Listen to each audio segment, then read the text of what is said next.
We are back with the project Mini Cooper S, the cheapest Mini Cooper S in the country with an MOT. So for any of you that are new around here, basically we bought this car with a misfire and it's turned out to be worst case situation. Here's a little recap for you. The worst case situation is this. As you can see, cylinder number 1 has a massive hole in the piston. Now, obviously, this is not good news at all. This is not what we were expecting. That is what we found in episode 1. Today, we've got a new engine. Now, this engine is completely ruined. We can't actually do anything with this. And if we were to fix it, it would cost a lot of money. What we have decided to do is buy the cheapest Mini Cooper S engine in the country too. So it's going to be quite an interesting video. We've got to get this absolutely knackered engine out of the car. Then we've got to go and collect the new one, which is still in the car, and take that out. We've got the engine crane, so hopefully life will be pretty easy. I would say a good 80% of the progress has already been made to remove this engine, but let's get it out. And I want you guys to place your bets in the comment section right now. Do you think the engine that we're buying, which does run, is actually going to work? Or are we going to get scammed? It is now almost 1 AM in the morning. This has taken us 6.5 hours. But the engine is out. It's over there. I'm not going to let you guys see it because it's horrible to look at. But this is what we have to deal with. I mean, like Carl said, this looks like one of your bad AI generated images because there's just so much stuff. It's just so bad. I mean, like, look at it. Like, look at this. It does. But you see, the thing is, this car in our minds is too good to scrap, which is why we want to put it back on the road and actually enjoy it. But to obviously do that, we can't do it in its current condition because it has no engine. Now, me and Carl spent about 3 hours picking up something yesterday. Let me show you what we've bought. And here it is. We've bought a second-hand engine, which is supposedly running. We don't actually know yet. We're really hoping this thing is going to run. We're going to get it into the car today. Hopefully, it's going to run. We're going to give this thing a clean up now. Then we're going to get it in the car. And by the end of this video, you guys are going to see if it starts. You'll have to let me know your bets in the comment section right now. Quick update on exactly what's going on. So far, we fitted the best turbo out of the 2 engines onto the current engine, as well as we fitted the flywheel and clutch, which is the best out of the 2 engines. So now we have a pretty good turbo on this engine, as well as the clutch is also ready to go. So the next part is basically getting the gearbox on, ready for this engine to get inside the car. Carl wants a copper washer. Tell us what you're doing, Carl. Tell us what you're doing. Well, we're going to fill this gearbox on up now with brand new fluid, and I'm just making sure if I can get a copper washer on there, it won't leak anymore. But guess what? As always, I bought a whole pack and none of them fit. Scrap that idea. Otherwise, pretty much the engine is ready to go. All the wiring has been fitted. Carl is currently going to sort out gearbox oil and the clutch fluid because he had to drain them to remove the engine. And for all the viewers at home, Ben would like to let you guys know what exactly he's done on today's episode. Right. Just bear in mind, he's very pleased to tell you guys this is very important. So, you broke that dipstick. And I put the new one in. Well done, Ben. To be fair though, getting the engine in was very easy. It slipped in with a mount piece of cake. Drive shafts went in after, which made life a lot easier. And now it's just time consuming stuff like doing this gearbox oil. The wiring was a little bit difficult, but every plug can only go in one plug, so you can't actually get it wrong. I'm gonna have to get my hands dirty again to figure out exactly where Carl wants me to put this gearbox oil. The current situation is Ben's supporting the car. Carl has successfully done all of the gearbox oil. So we're gonna crank it over soon. We're gonna put oil in. That's it. Yes, it mate. Oil. Go. Filter change is done. Let's get the oil on. Engine oil is on the bench. Here we go. Watch it all pour out of the bottom now.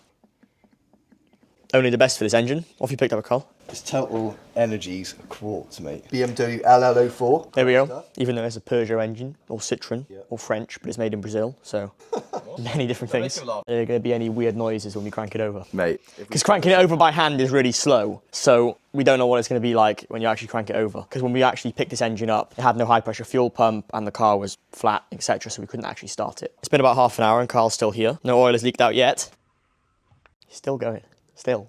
Alright, we'll be 5 minutes. This bottle is like Mary Poppins' bag, it never ends. We're good, man. You got like another litre to go. Yeah. Another litre. Alright, I'm going to sit down then, in case you guys are wondering, he's still going. Stopped. Finally. We do have no leaks. That is good news, no leaks. We have a little issue with the engine. Let me explain. Now, off camera, when Carl was cranking the car for the first time, we got quite a serious warning on the dash. That warning looks something like this. And the warning that we got was a low oil pressure light, which is never a good sign. Now, this could be many things. It could be quite a serious issue, but we're going to start off with the simplest and easiest fix and the cheapest. Now, before we put this engine in the car, we decided to obviously put new oil and a new oil filter in the car. But I have a theory. I think the oil filter that we put in the engine is the wrong one. Now, like you can see on screen, it's not a traditional oil filter that is a metal one that screws onto the block. This oil filter sits in an actual casing and it has a plastic cap that goes on top. So it's what you'd call a fabric oil filter. Now, the issue with this is there's certain diameter holes on either side because they have a cartridge inside, and I think the sizes are wrong. So I'm on my way to town now to actually pick up a new oil filter, which then we can hopefully put in, which will be the correct one, I'm really hoping, and this will solve our issue. I do apologise for cutting into the video, but it was quite an important thing to talk about because that's quite a crucial part when it comes to buying a cheap engine. And even though we were trying to do the right thing by installing a new oil filter and new oil in the engine so that we know we've got every chance going for us to get this thing running well, it didn't really work out. So I'm gonna go to town, I'm gonna get a new filter. Back to the video. Right, I've got a few more things to actually tidy up. We've got a few other bolt-ons, wires, etc. Then we're gonna go for the first crank, see what happens. I wanna say the first crank, I mean the crank without any coil packs in, so we can build up the oil pressure.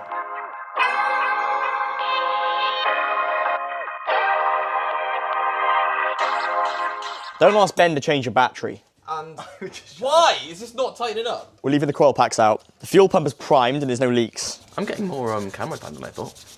Oh my gosh.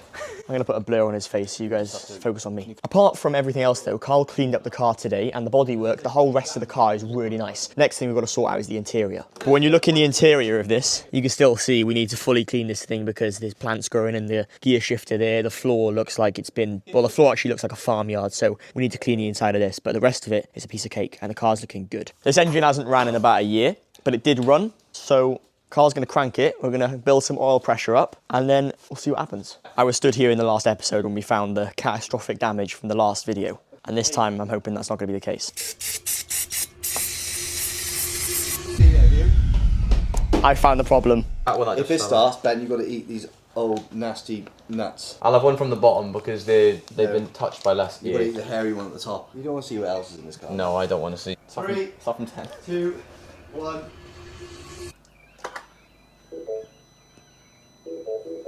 It's beeping. Is your foot on the brake? Oh, you've got to put your foot on the brake. Clutch. No, this. It's clutch. Clutch and brake, probably. There we go. See. It cranks. Any leaks? We'll go check for leaks. Are we looking underneath? The exhaust is wet, but I don't think that's from anything we've done. That's brake cleaner. That cranks over really well. I'm very impressed. I'm very impressed. Isn't this coming out tonight? No. Let's go to the scrapyard now. Yeah. Yeah, we're gonna get a scrapyard. First start up. It's gonna be loud. No exhaust. We're not gonna start it today. That's gonna be in the next video. So if you guys want to see that, then you're gonna have to subscribe. And if you want to see the first video on this, it'll be in a playlist. So you guys can go watch them all. But it cranks over. The bet on Carl if it's gonna start. What's my bet? Is it gonna start? It will start. I'm really confident it's going to start. And if it does start, Ben's got to eat those back in nuts. Is it gonna start, Ben? Because you've eaten weird. So if it starts, Ben's eating those old peanuts. If it starts and it knocks, then obviously I think we're just gonna go for a long walk. Then No. one subscriber can win the car. Yeah, if you want to see this, subscribe, like the video, and then you guys can comment and I'll personally answer them, and I'll catch you guys in the next video.